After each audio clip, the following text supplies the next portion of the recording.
kesho nina expose Guardian Angel vibaya sana. Na kuanzia kesho nadhani Guardian Angel amekwisha. Niko na vitu ambavyo amefanya ambavyo anajifanya bado na muexpose kesho.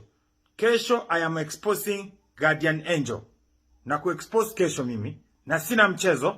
Kesho saa 4 naenda kuita press conference. Kesho saa 4 watu nunua bando.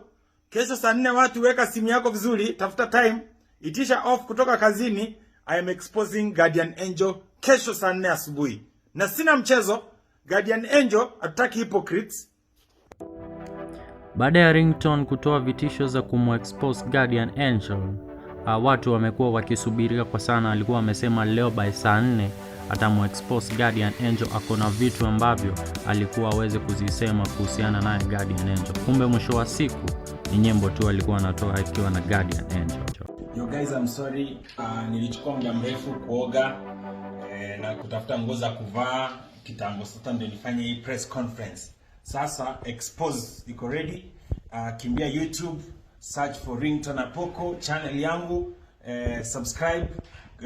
Alafu hiyo kuna kengele pale, hiyo kengele iko hapo, pia finya kengele ndio next time nikitoa expose zingine kali kama hiyo zinakufikia kwa haraka.